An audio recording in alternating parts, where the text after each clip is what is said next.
Damn it! Did I really have to go off like that? Maybe she's right. Maybe we should fight, just like Marie taught us. And do I really have to be so angry? Do I really hate my mother?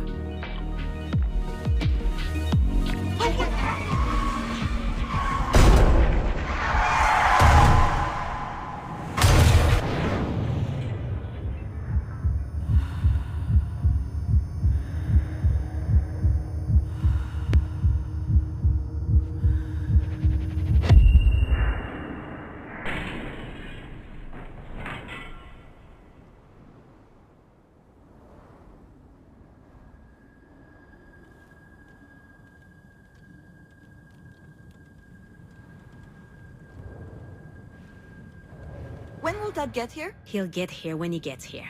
Soon. Don't worry. I can't wait. Tomorrow we're visiting Buckingham Palace, and Lizzie says I'll get to taste real fish and chips and... Oh, sorry, Junon. I've never really been jealous of Diane's family. I was too fascinated by the concept of a family.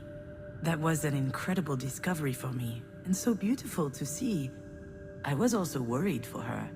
She had a dad and a stepsister. She had something to lose. I only had Marie, and Marie is immortal. So, I was safe.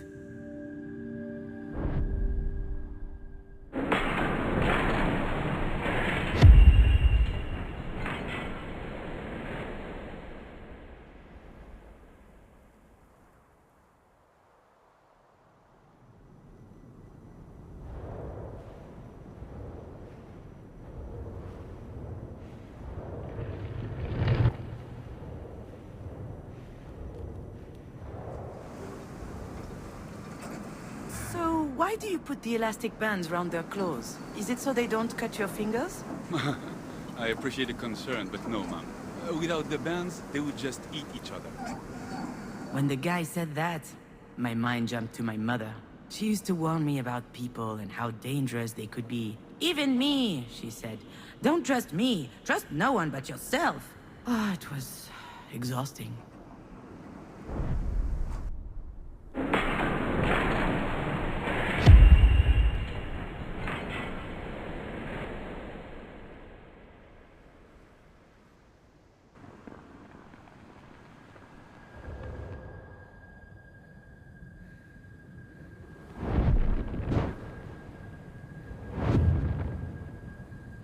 Wow! I'd forgotten how muscular you are. And? Are you jealous? No, I like it. Alright, Junon. You're my sister. This is super embarrassing. Especially since you're drunk off your ass.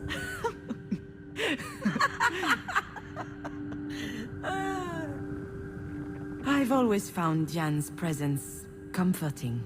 She only has to stand by me and I start to breathe easier. It's funny how you forget the obvious stuff as time goes by.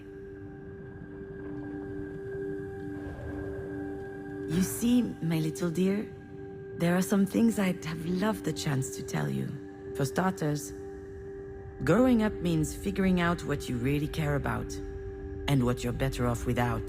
I never understood why the whole world was such a threat to Marie. It damaged me, growing up that way. Now, I've had enough. Diane has always been a reassuring presence in my life.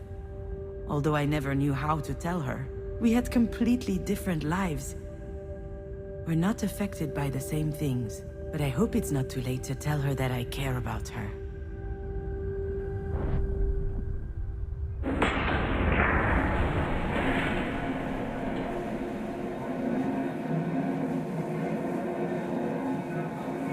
We owe her that as well.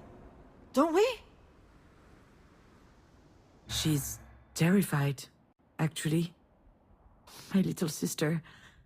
I need to comfort her. Show her that I'm here for her. That she's not alone. You know what? Right about now, there's nothing we can do for Marie. Nothing at all. But I know this bothers you, and I understand. But that's how it is. It's out of our control. So I'd rather pay attention to what matters the most. Family. And that's what exactly? It's you. You're my family, Diane. What about Mom? Marie is different. That's just how she is. She's... Sure, we're part of her life, but we can't expect much more than that. Marie, she's alone against the world. I think she'd be furious if she knew she was surrounded with Jesus stuff. This is a former charity hospital. It's not holy ground anymore, but the new owners apparently thought it wouldn't hurt to keep a few statues around. I guess this is as good a place as any to hope for miracles. After all, whether she admits it or not, Mom has one thing in common with the biblical Mary. Both of them had a child whose father was shrouded in mystery, which makes me baby Jesus? I'd prefer not to end up dead on a cross, though. Well, considering what she's been through. As a kid, I mean. What is she talking about? What are you talking about? How do you know what she went through as a kid? Did she talk to you? Once. One night. I didn't really understand. Her dad left when she was like 12 years old. She basically raised her brothers and sisters on her own. Hold on, what? She has brothers and sisters? I guess so. And she's the oldest. And at some point, she burned bridges with everyone. Forever. Oh, wow. Did I know this? I kind of remember, but it feels like a blur. Have we talked about this before? Did I forget that too? That's not what's important right now. You know, Diane, I don't think that Marie has anyone. Not really. She doesn't want to. She can't. She doesn't know how to trust. True. That is the one thing that's beyond her reach. But it's not beyond ours. We need to trust each other, otherwise we're screwed. You understand? Of course I understand. I've spent years trying to get her to pay attention to me. And I don't feel like fighting all the time. Not against you, anyway. We don't have to anymore. What? You mean, now that she's fucking dying? No, I mean, we can decide to do things differently. We don't have to play by her rules, where everyone's out for everyone. Kill or be killed. I think that's... I don't know. It might be her history, but it doesn't have to be ours. I'm not even sure she even believes it herself, actually.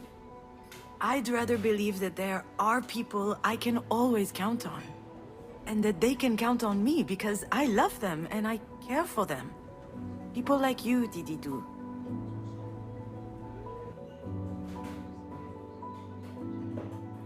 Is she crying?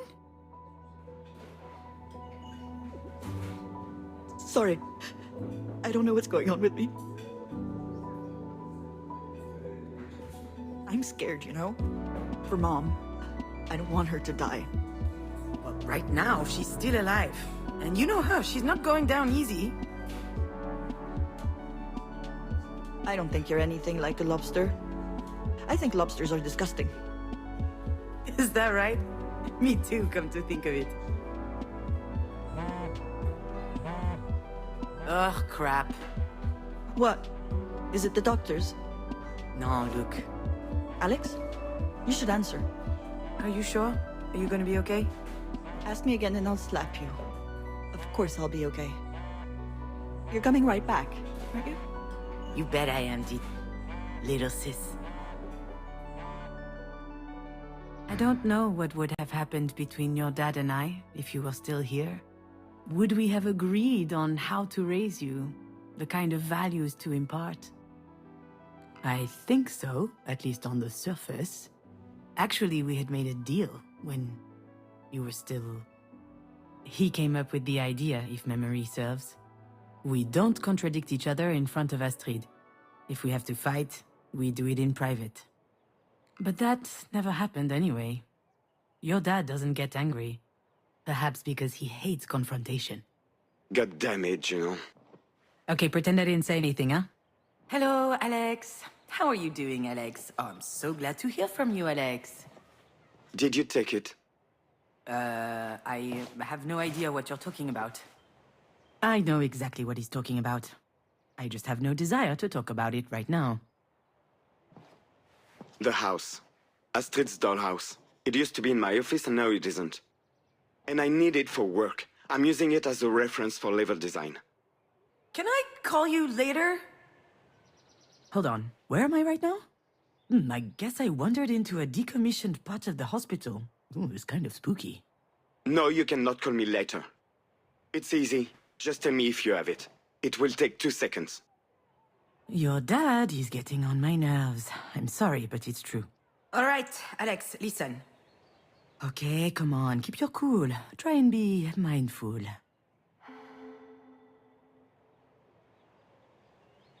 I have no idea where that house is.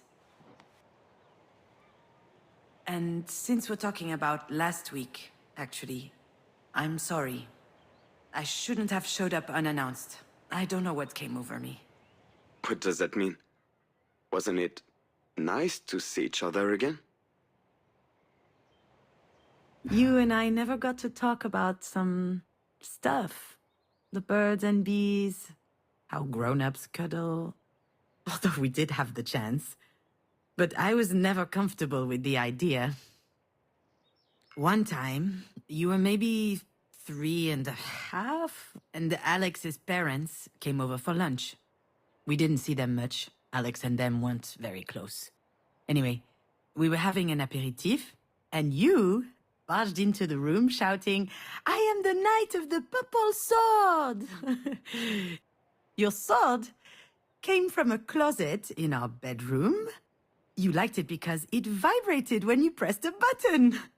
Alex's mom spit out her martini, and I was riven with shame. I should have seized the opportunity as a teachable moment, you know, positive reinforcement.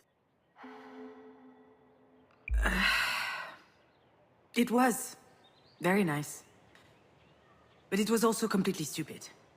Don't say that. Why are you saying that? You know why. We can't be doing this. Things are different between us now. They don't have to be. Things could even be better. Stop it. You know I'm right. Deep down you know it. Everything that happened to us, it helped us. There was a reason. Maybe all of this means we are supposed to come back together. Stronger. Bullshit.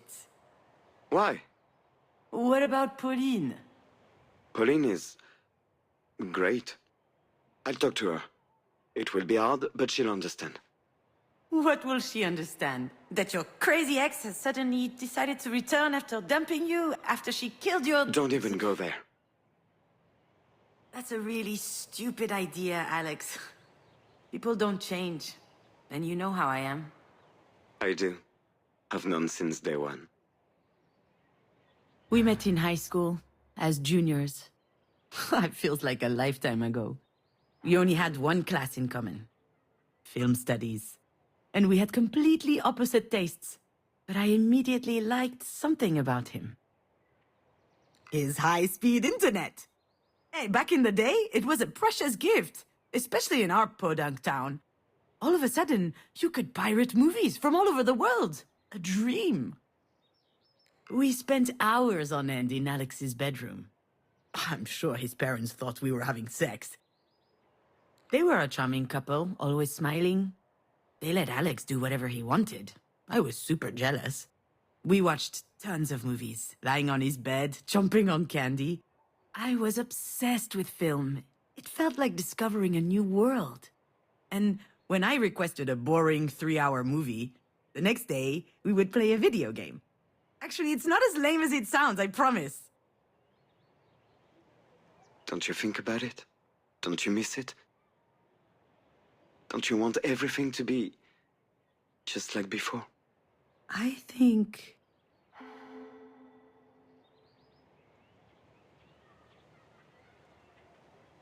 Yes, I think I do. It's not too late.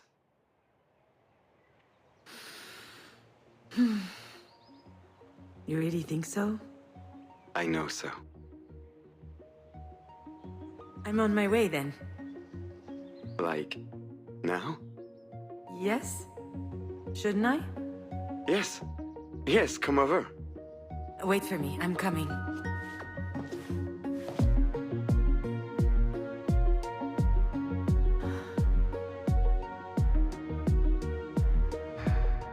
After all, why not? Maybe he's right.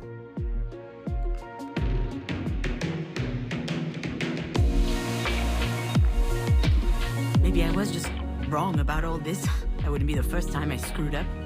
The three of us were so happy together. Maybe Alex and I can still be happy?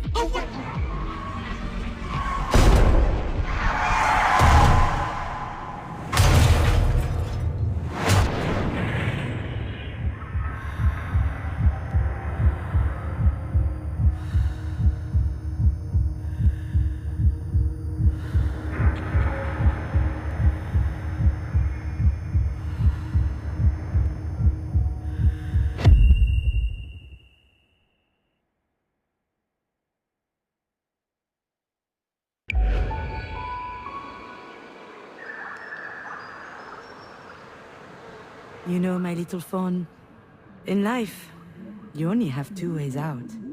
Either escaping or disappearing.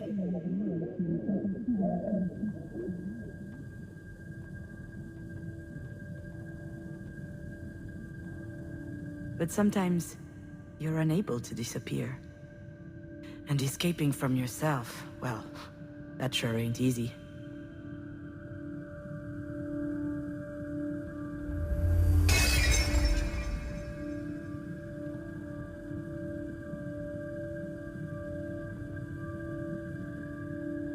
So, when that happens, in your opinion, what's left to do? We can try to find out together if you want.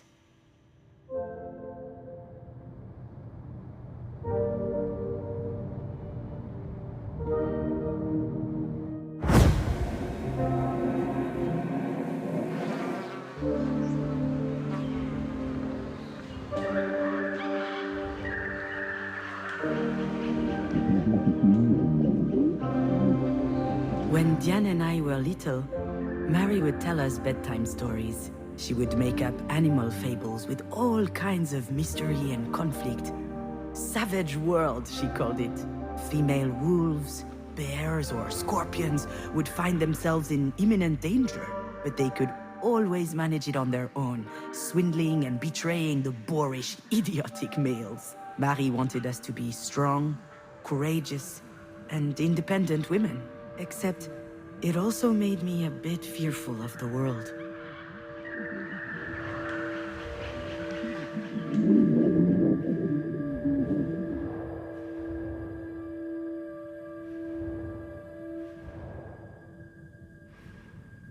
Alex gifted me most of these books. It started as a joke, but as time passed, there were more and more. It goes back to the film studies days, in high school. We barely knew one another. The teacher had prompted us to write a few scenes from a comedy, and I couldn't do it. And then one morning, your dad gave me a book and told me, check this out, since you're so not funny. It made me laugh. And, well, truth be told, I was charmed that he cared about me. So I read his dumb book, and believe it or not, the next few scenes I wrote were really funny. But then it turned into a habit. Every time I had an issue, Alex would find the book to address it. Some of the worst titles, too. How to Win Friends and Influence People, The Subtle Art of Not Giving a Fuck, Who Moved My Cheese? I was reading them casually, but they still helped me move on. Alex would call it the emergency library. Every problem has a book, he said. But when I found myself alone, the library didn't work anymore.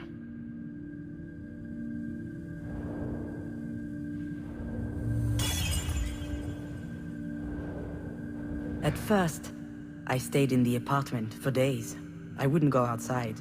I barely recognized my own voice when I opened the door for food deliveries. I could have disappeared. No one would have known.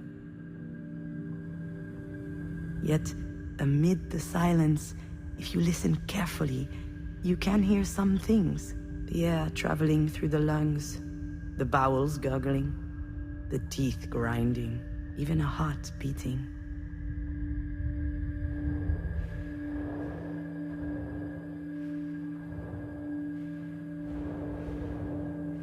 That much is clear now.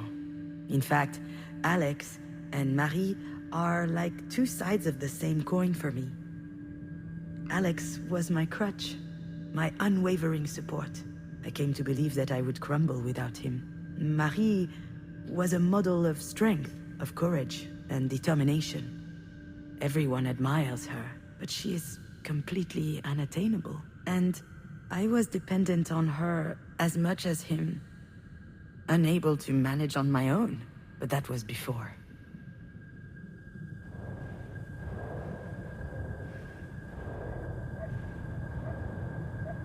I guess you understand now, my little fawn. Your dad and I separated. And for the first time in my life, I was living alone. At 34 years old, I had no idea how to do that. And he didn't fix everything. But come to think of it, it may be the reason I began looking for who I really was.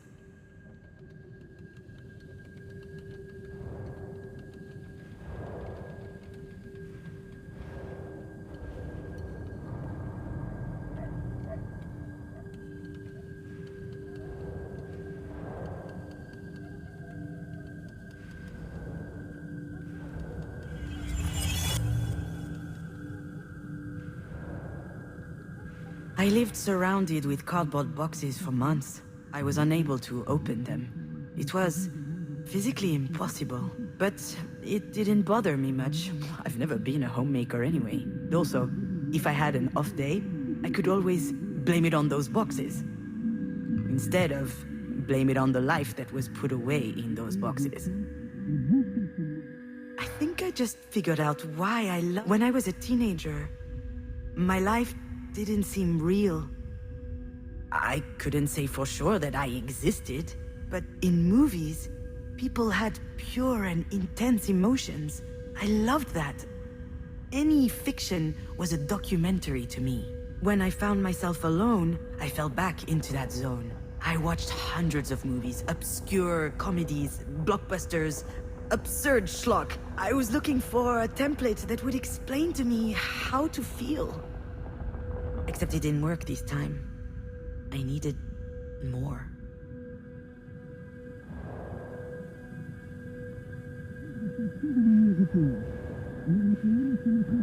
From the day you died, I had been sleeping a lot.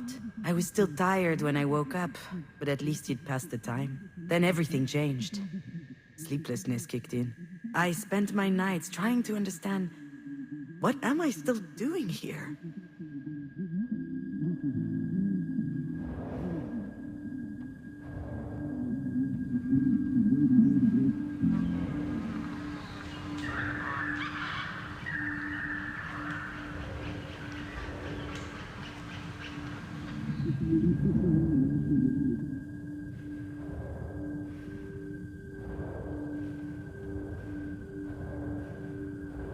Do you remember this cup?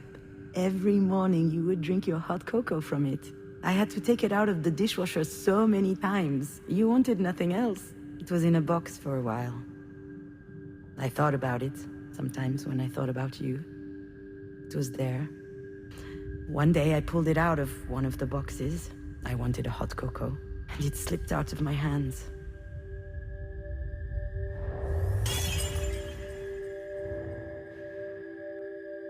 My heart skipped a beat in that moment.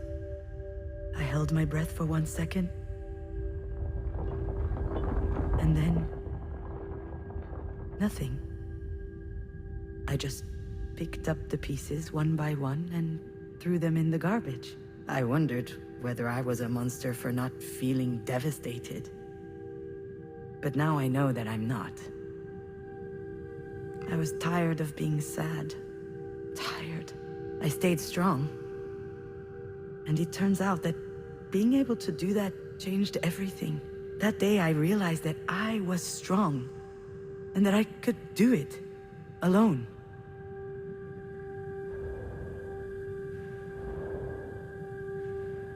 Then, I understood. I turned on my computer and I started typing. Not a soap opera episode, like I was writing before you died. It was something personal. And I think it was important. A movie script. A beautiful, kind of sad story. It could be a nice feature if I ever finish it one day. I was surprised to feel the desire to write, but now I understand how priceless it was. It allowed me to switch roles. I was no longer the grieving mother, or the young divorcee, or the daughter of.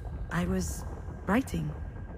I was becoming an author. I was inventing a reality that was just as valid as another.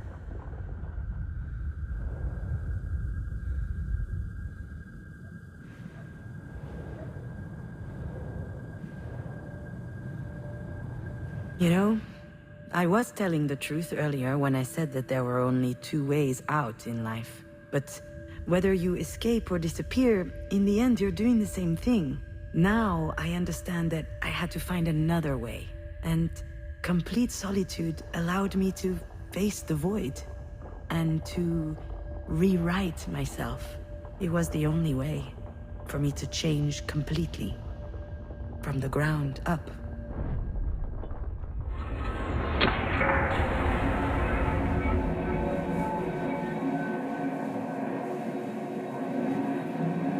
Don't you want everything to be just like before? Alex and I can reinvent ourselves. I know that we can. But that's going to require a lot more work. I would love for things to work out that way, Alex. Just like in the movies. But the scene when they get back together, the happy end, we all know that's not happening. Too bad. You're at least as sexy as Ryan Gosling. Yeah, and I definitely have better abs. I noticed that the other day. Is that new? See? You're missing out. I'm sorry things ended the way they did between us. I left because I was losing my bearings. And I felt like you were also going off track. You know, trying to convince us that we would be okay. I was trying to help you. That's the problem.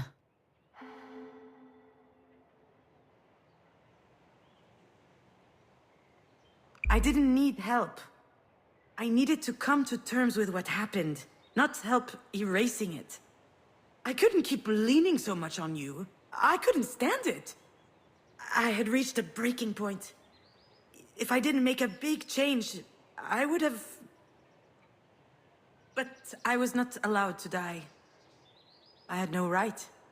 So I tried living. All the people who matter to me have something in common.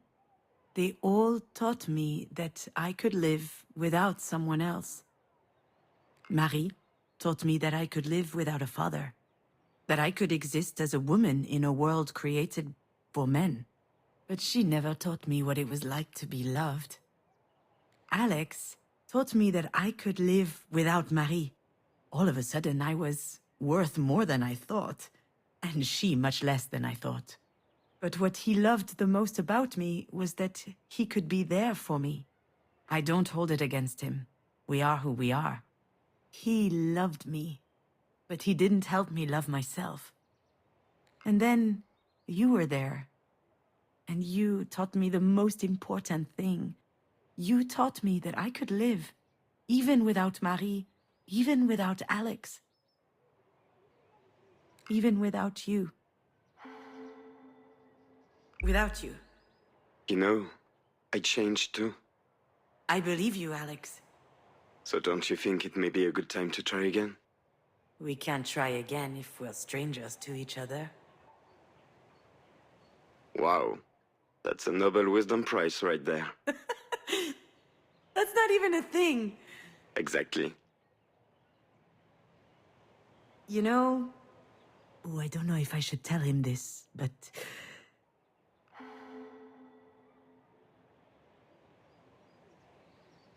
I will always love you. And oftentimes I think to myself that we could start something new. We'd hop in the car and road trip through Ardèche. I would take off my flip-flops and rest my bare feet on the dashboard. And you would yell at me because that's nasty. That is definitely nasty. Oh, nastier than your damn Tupperware up in the fridge? Nastier than your clumps of hair in the bathroom sink? Probably not. But then I realized that all of these are memories. Some are good, many are, but some are dreadful. Those memories with you, they're too much to handle. Which means I don't have a choice. I have to leave it all behind. You understand? Then, what about last week? Look, Alex, I don't want to hurt him, but...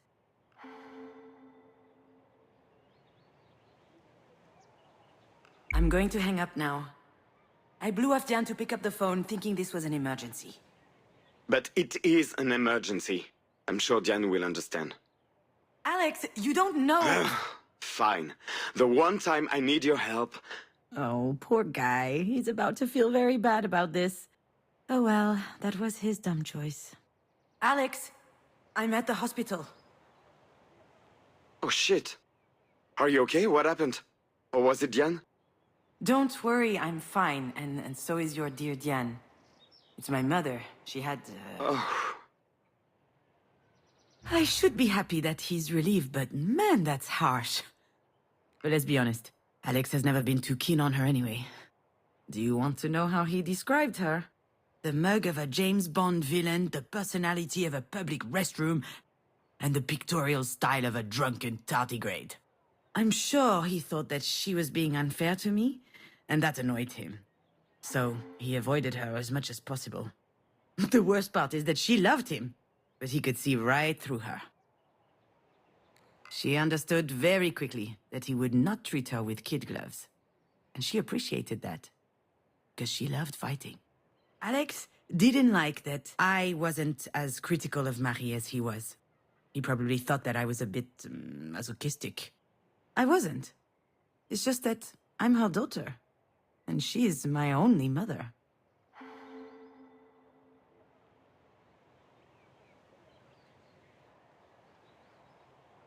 Alex, this is my mother we're talking about. I mean, sure, this is Marie, but still. What happened to Our Lady of the Paintbrush? I know it wasn't a heart. She doesn't have one. That doesn't sound like Alex. Not at all. What's happening to him? Is he drunk? It's a bit early to start drinking. Should I be worried? Or perhaps I shouldn't say anything. I actually don't know. They said something about an aneurysm, but I haven't summoned the courage to see her yet. Scared you'll get an earful? All right, enough. It's not funny, Alex. It's just... it's not funny. It's actually pretty insensitive, which is not like you. Are you okay? Come on.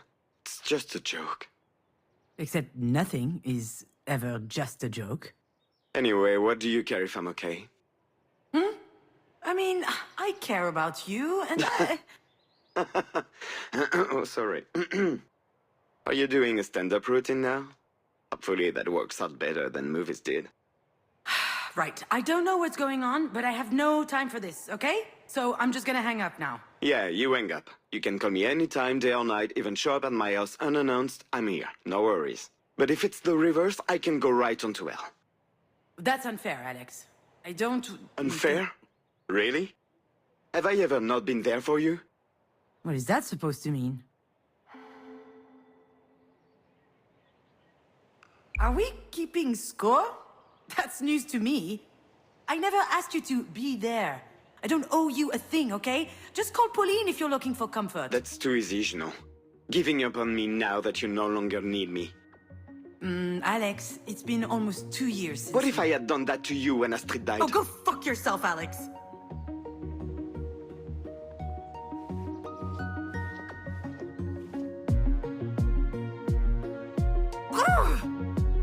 What a dumbass! How dare he bring you up in the middle of all this? He never forgave me for what happened, but he's too cowardly to tell it to my face. He's right, though.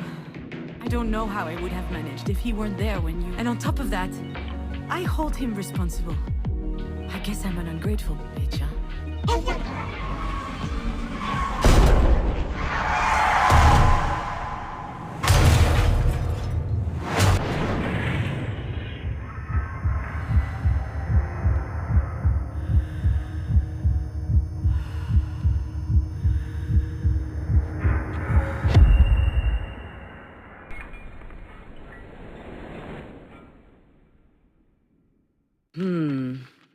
Of all the stories I know, this is probably the least funny one.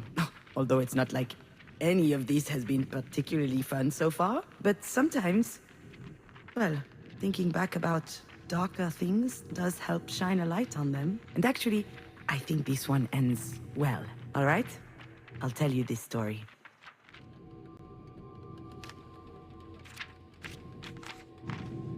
Alex was a great dad who took good care of his child. He showered her, cooked her food, invented games for her.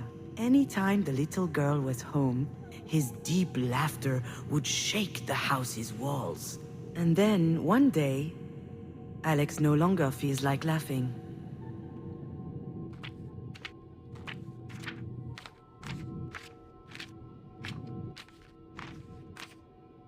Astrid was both a little girl and a very big girl.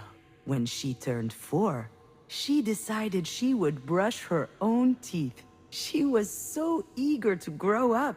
And then one day, Astrid disappears.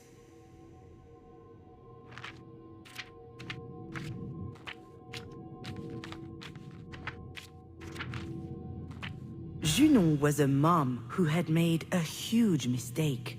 She had bruises everywhere, a broken arm, her skull was split.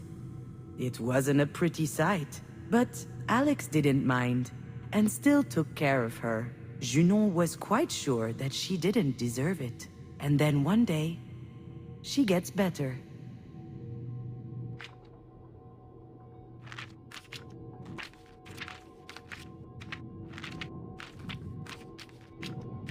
Marie was a grandmother who was often angry. As a result, she and Junon did not talk much. It was too exhausting. And then one day, Marie calls. Time passes, and Junon's body fixes itself. The bones heal, the bruises fade. Doctors call it a miracle. Junon doesn't agree. But these doctors are no good anyway. They didn't even notice that Junon's heart is strewn all around.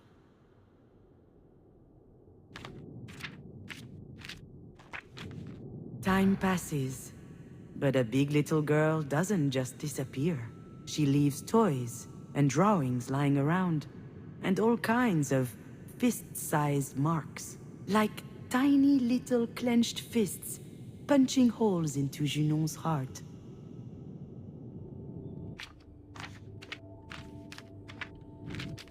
Time passes, and the phone rings. Again, and again, and again. Junon doesn't know what Marie wants, but she can guess. Marie was there when Junon made her big mistake.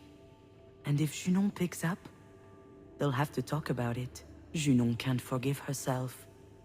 So the phone rings, and nobody answers.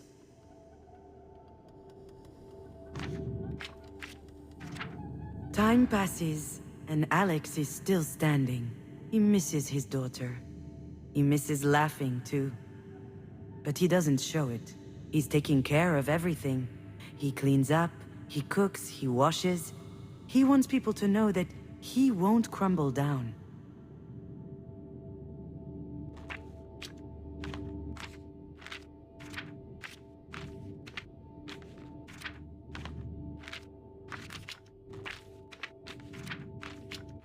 Marie keeps... When the accident happened, Marie knocked her head. She looks like she's better now, but Junon is still thinking that she almost killed her. Her too, she might add, so she's not picking up.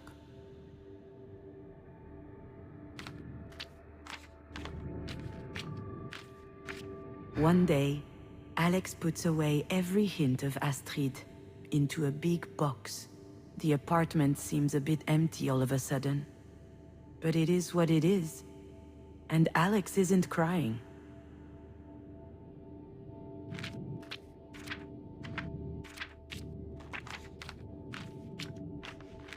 Alex wants to rescue Junon from her sadness, wash her hair, cut her nails, spoon-feed her. He wants to be the guy you can rely on, to walk back home when you're tired. But today, Junon is not walking back.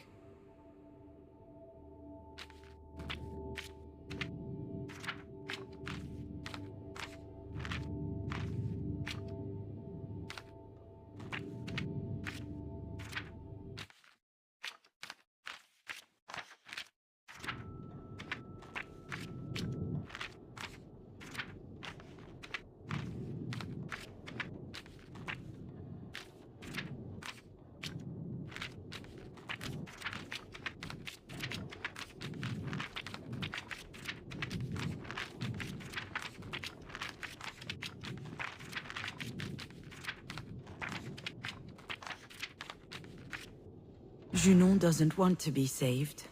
Not by Alex. Not by anyone. She puts her finger through the candle flame to feel the bite. She wants to hurt. Just like that time.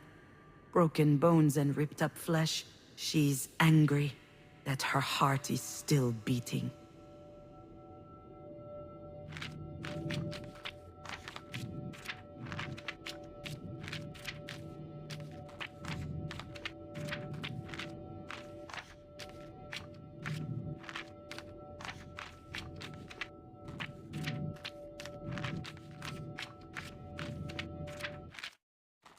And then one day...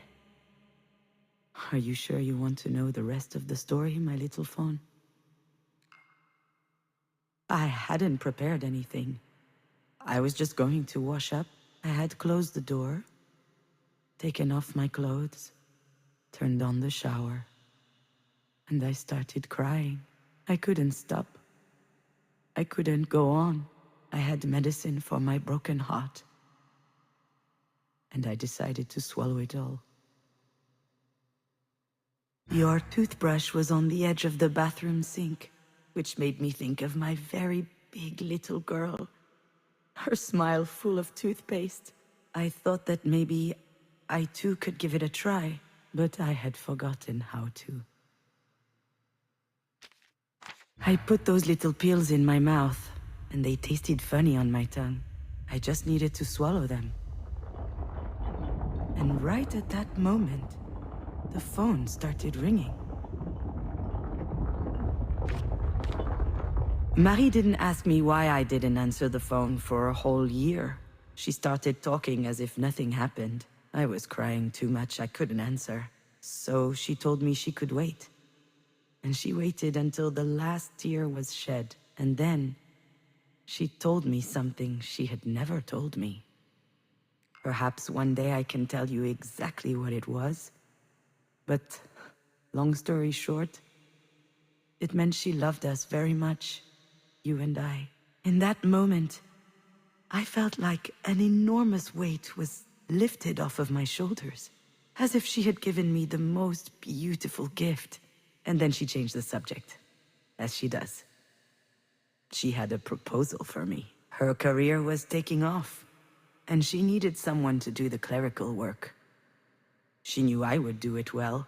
She told me, "It's a boring job. I'm not doing you any favors, but you can do me one." I accepted. Alex never learned what really happened that day. He panicked because he could no longer hear me, so he broke the door. But he was too late. It was all over already. That's it, my little fawn. The end of my story. If it weren't for Marie, I wouldn't, because more than words that day. She helped me understand that it was time I made my own decisions. That's the thing I figured out that night.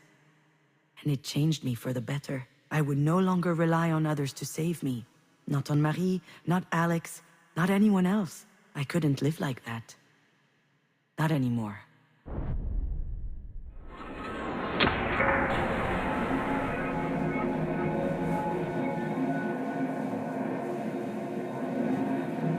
Have I ever not been there for you? He didn't actually understand.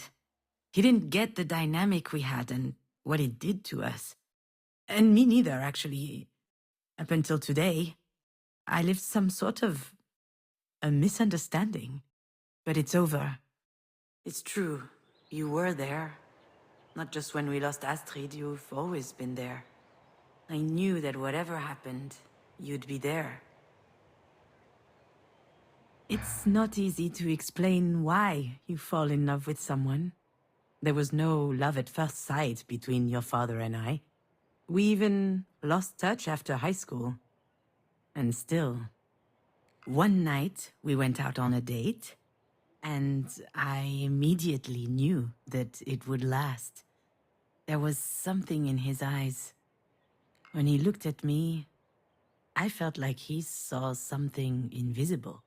Something wonderful, something valuable. I couldn't believe, in fact, he was looking at me. I was really anxious at the time about everything. But when I woke up at his place the next day, for a brief moment, the oppressive feeling had disappeared.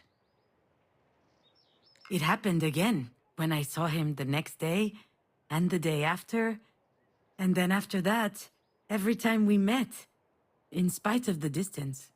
I felt like I was taking drugs, and it was really good. And I loved it. I didn't have that growing up with Marie. I felt like you believed in me. You're the only one who made me feel this way. You and Astrid. Yes, you too, my little dear. I believe in you. I know. Being with you was a gift. But it had to stop. After Astrid died. You see my little phone? Even when you're gone, you're never very far.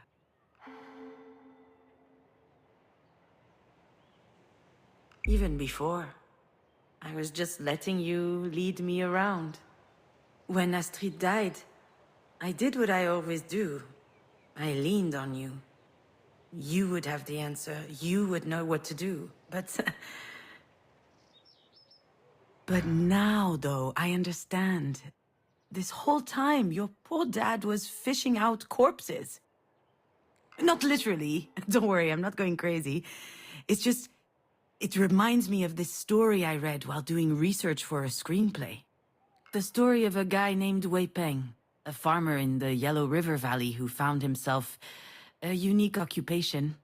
His cabin is 20 kilometers downstream from Lanzhou, an industrial city that attracts poor folks looking for work.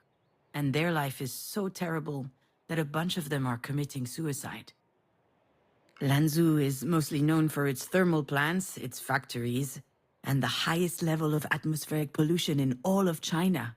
That said, there are cities like Lanzhou all around the world. Every morning, Wei Peng grabs his pitchfork, pops into his small boat, and he searches the river. He's looking for bulky and soft lumps. Most of the time, they're goat carcasses. But every now and then, he finds humans. When Wei Peng manages to identify the body, he sells it. Otherwise, he buries it. Between 500 and 5,000 yuan, depending on the client. I understood why people paid him. It's a horrible feeling not knowing what happened to a loved one.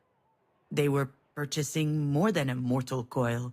They were purchasing peace of mind. But I didn't get why Wei Peng did it. How can you live with this job? Then I reached the end of the article. His own child died in that river. A kid your age, trying to retrieve a ball in the water. Wei Peng didn't know how to swim. He couldn't do anything. And now I understand Wei Peng. Just as I understand Alex. Some people find it easier to alleviate other people's grief than to deal with their own pain head-on. Maybe that worked for you, being in that position. As long as you were taking care of me, you wouldn't have to think about yourself. Or about Astrid. Maybe I never thought about it that way. Me neither, you know, I only understand this now. Okay, then. Why? If I thought I was helping you, but actually hurting, why did you come back to see me? I really shouldn't have. I don't know what came over me. I was happy to see you again. Of course, I liked it too. But it also felt like a farewell. That's besides the point. I don't know why I did what I did. I don't even know why I went to your house. Because you wanted to see me. It's true. I'm telling you, I have no idea why I went. Maybe it was out of habit? I think that's one of the reasons why I fell in love with Alex. His way of figuring stuff out has always fascinated me. I couldn't figure out a character's story arc. He figured it out. I couldn't get in touch with producers. He figured it out. I couldn't live without you. He figured it out. Or he tried. I believe that's why I went to see him last week. So he could figure it out for me. Except I didn't even know what my problem was on that day. If only it were that simple. Anyway, it was really stupid, and I probably hurt you. Come on, June, stop that. Last week you were happy. For the first time since I can remember. What would you know? We haven't seen each other in months. That is true. And it wasn't my call. You're the one who left. And I respected your choice. I learned how to live without you. And you showed up on my doorstep out of fucking nowhere? What am I supposed to think? Yeah, he's totally right about that. I'm sorry, Alex. I truly am. I know you're angry and... I'm not angry. But I was in a bad place. I didn't know what to do. I needed to see someone. Why not your sister then? Or call a girlfriend? Even your mother, for that matter. You came to see me because I know what you are feeling. I understand your pain. Don't you think? No, I don't think so. You don't understand anything. Well, if you really understand, then why do I...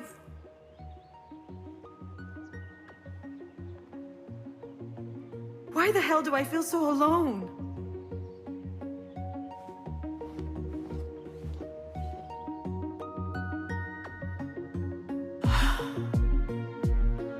No one can understand what I feel, ever. No one can tell me how to live with this, how to do this. It's a gaping hole in the fabric of life, and living with that big a hole in you it's impossible.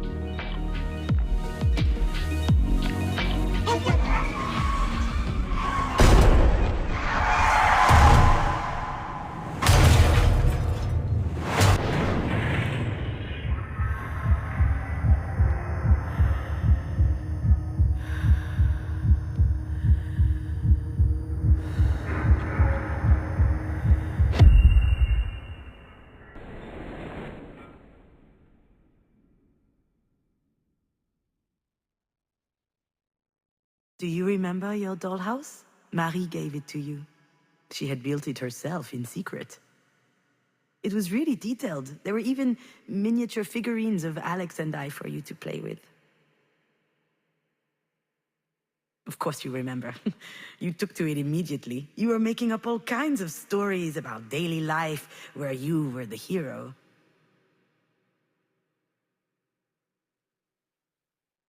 It's true. I did it. I stole your house from Alex and threw it away. I don't know why. Could you forgive me? If I had a really good reason?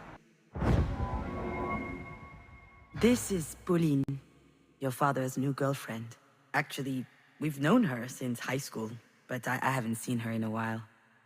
She's a great girl, you know. I'm sure your dad will be happy with her. She's one of those people who hasn't lost their sense of wonder growing up. In that regard, she actually reminds me of you. Your dad is still making video games, but he quit the big company he used to work for. Now he's making a game on his own. I don't know much about it. I think it's about you. In a way, every game he ever worked on talked about you. The games you were playing together actually gave him tons of ideas for his work.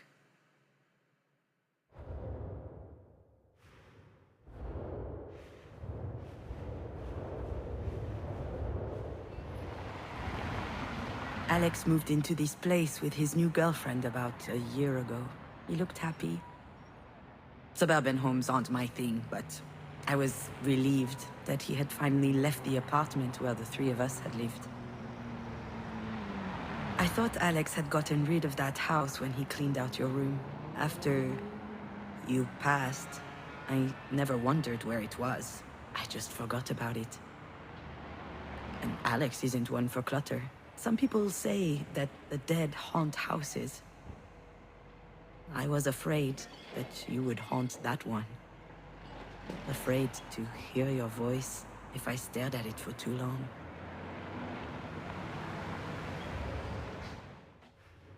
When I learned that Alex and Pauline were moving in together, I thought he had turned the page. Do you want to know what I felt? It's complicated. I think I was impressed. Once more, your father had demonstrated that he was stronger than me, and I'd like to say that I was happy for him. But in truth, I envied him.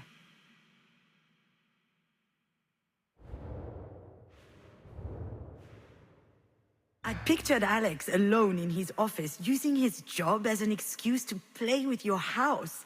I found that pitiful. That didn't fit at all with the idea I had of him, always moving forward, never moping around.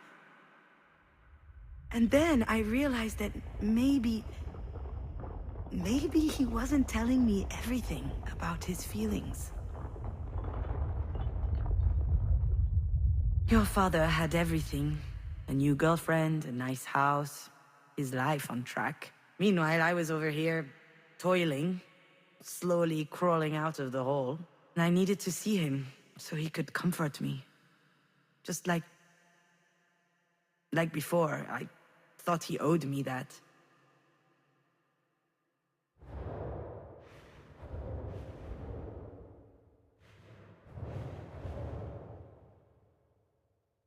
He started doing it at work, just so that he could meet his deadlines.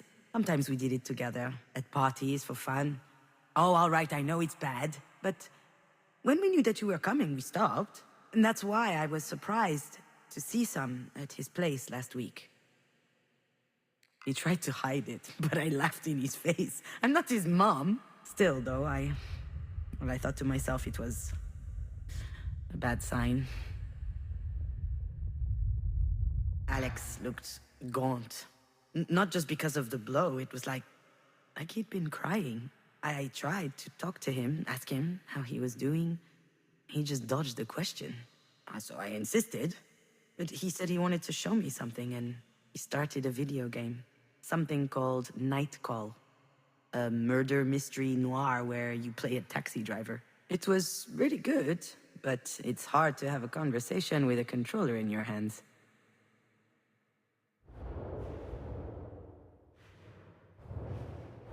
We had a great night in the end. We drank beers, we played, we laughed. And after a while, he asked me what I was doing there. Really, I thought about telling him the truth. But instead, I kissed him. I don't know what came upon me. He kissed me. And more. It was very nice. Much more intense than it used to be before. And it made me want to cry because that was way too late.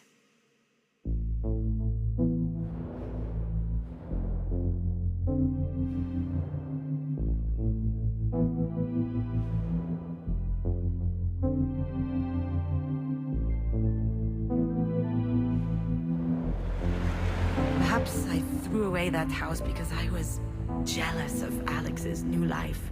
In fact, I might have wanted to show your father what he was losing by losing us. Perhaps I threw away that house because I was mad at Alex. His whole stuck in nostalgia thing, I found it incredibly offensive.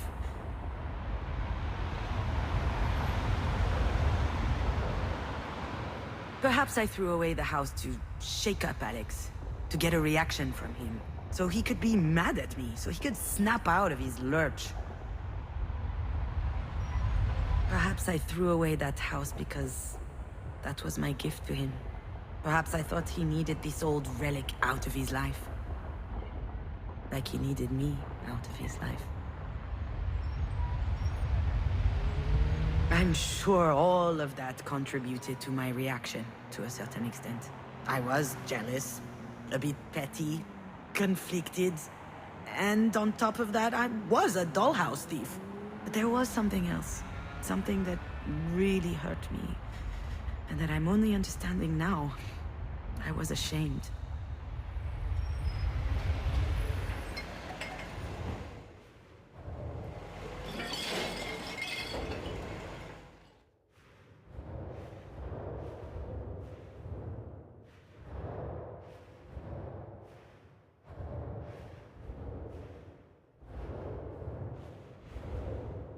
I came to demand support from Alex.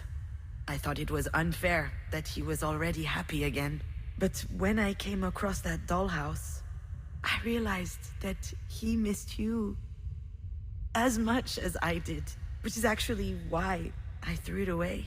That's the reason. The dollhouse was proof that for years I had been blinded. I was ashamed to only realize now that he too was hurting.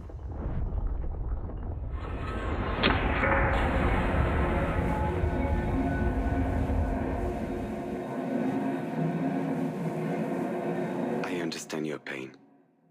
Don't you think? How is this possible? How did I not realize that he was hurting too? And how come he never told me about it? Well, how about you, Alex?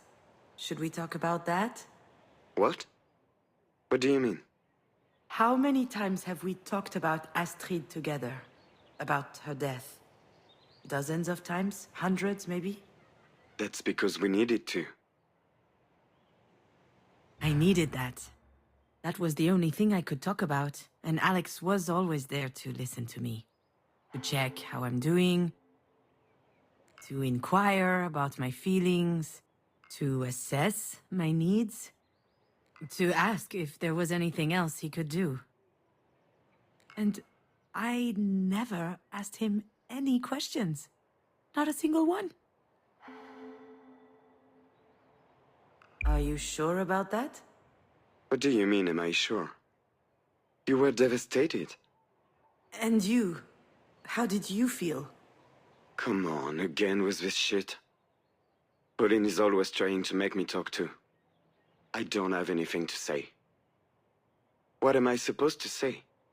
There's no way you never felt the need to talk about those feelings. That whole time when you finally got me to calm down and fall asleep?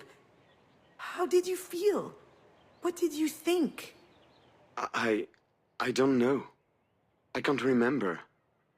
Why are you dragging this up now? Because I never thought to ask you back then. Well, that's all right. I'm okay. I was okay. It's not your fault. He's still doing it. He's still trying to protect me all the time. He needs to understand that things have changed.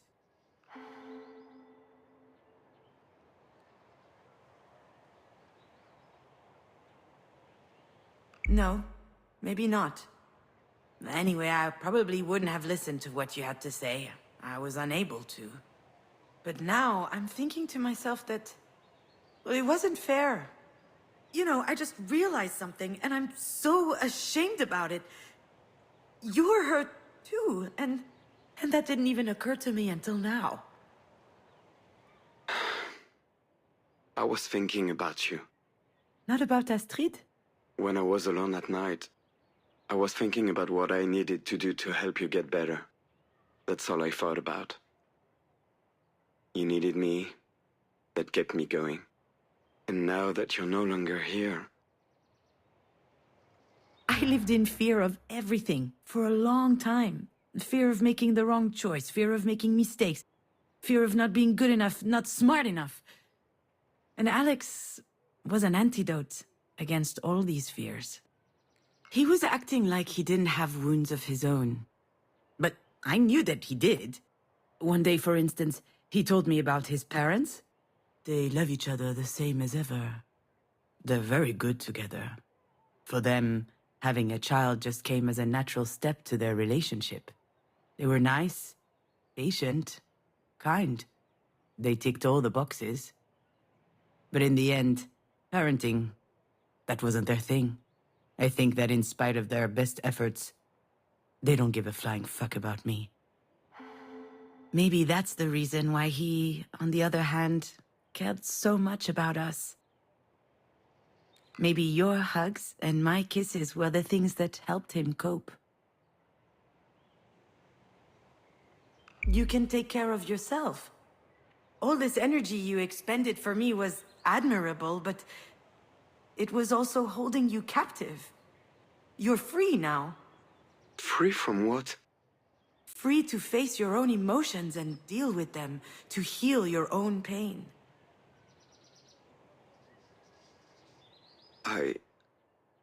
You know, if I ever think too much about her, about how much I miss her, I have to stop. It makes me dizzy, it scares me. I'm pathetic. Of course you're not. I understand. Last week to me, that was just like before. Alex? Are you still there?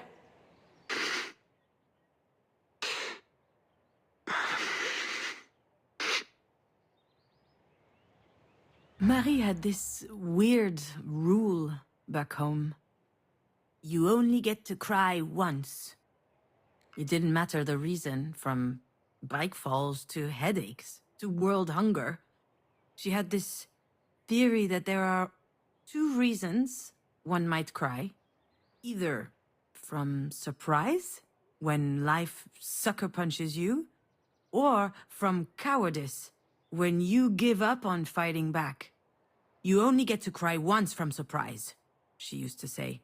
And there is no time for cowardice. Well, I think she forgot that there was a third possibility. Sometimes you cry because you've mustered up the courage to look at life how it is. Are you okay, Alex? Oh, look at me. I'm about to win the contest. What contest? The world's dumbest question contest. Oh crap, Junon, I'm so sorry. You don't owe me anything. I guess I should leave you alone. Yeah, well, I haven't exactly made it easy for you. But I'm not doing well, okay? Really, I'm not. Wow. You don't get these heartfelt moments from him, ever.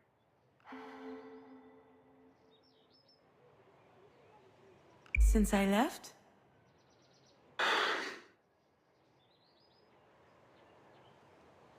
Let me show you something. He wants to video chat. Oh, wow. This is, Did I ever tell you the story of the Lookout? It's a very special place for us. We were driving, Alex, you and I.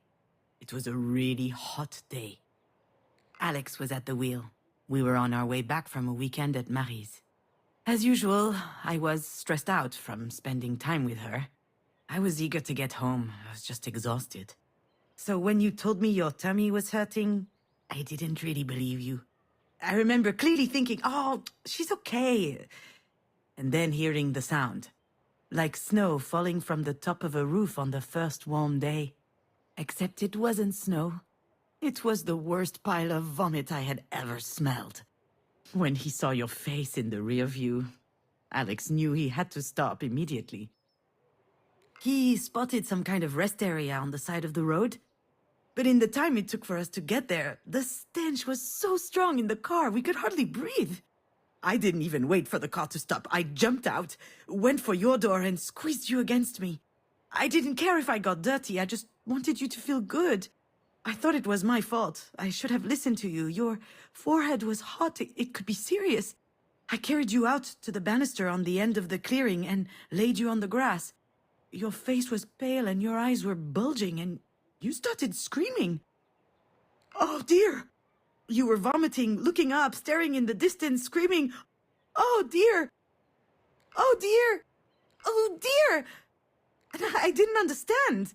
I kept asking you, "What's wrong, baby?" Patting your back, pulling your hair away from your face to help. And there was a pit growing in my stomach and my eyes were welling up. I was terrified, and your dad was terrified. You were smiling. You pointed in front of you. Oh dear, oh dear, oh. So we turned around. And on the other side of the banister, there was a cliff going straight down.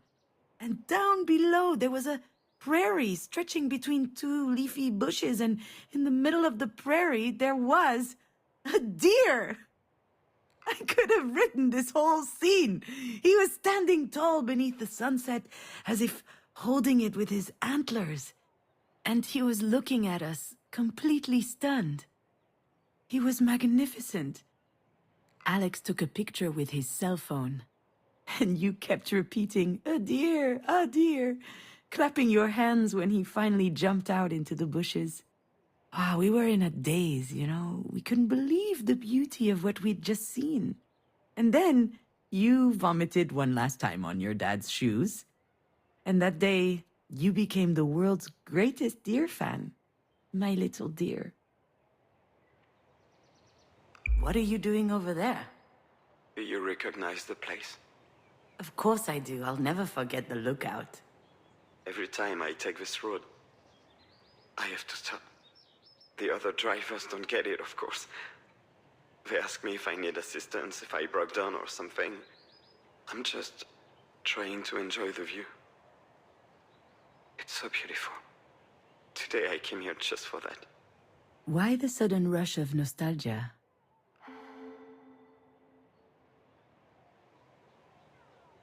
Did you see the deer again? No. I never saw the deer again. I'll never see the deer again. And that really, really sucks. Alex? You're scaring me a bit. You don't look well. I'm not well. You were right, you know. This whole time I thought I was helping you. I thought you needed me so you wouldn't crumble. But that was a goddamn lie. I was the one who needed you. Even before Astrid died, I needed you. Helped Juno with her tyrannical mother, helped Juno with her screenwriting career. Shows Juno how to be happy. A good one. It was easier for me to think you had issues. But I was the goddamn issue. It can't be easy for him to realize this, but he has to. At least I hope so. You're being harsh, Alex. I'm not being harsh. That's a fact. And not everyone is as talented as you when it comes to forgetting the ugly stuff. I remember getting in the car with you. I remember waking up in the hospital with Alex by my side. But what happened in between, it's a black hole for me. Apparently that's pretty common. During extreme events, your brain does not generate memories. It's too busy surviving. I survived, which I guess means that my brain worked really well. But since then, it's been mulling over this one question. Was it all my fault? I was half expecting your dad to hold it against me one day, anyway. But it doesn't hurt any less. That was really shitty. I'm sorry. I'm just tired and sad. Do you want to know why I don't think about Astrid? The real reason? When I think about her, I say things to myself that hurt too much. That I will never see her again. That I will never hear her voice again. That I will never carry her to bed in my arms. How am I supposed to live with that? If only I had the answer to that question. It takes time. Yeah, that's it. It takes time. Except the more time passes, the worse it gets. And I'm getting tired of waiting. What are you saying? Alex, what are you saying? This place is as beautiful as ever, you know? Really beautiful. Bye, June. Good luck.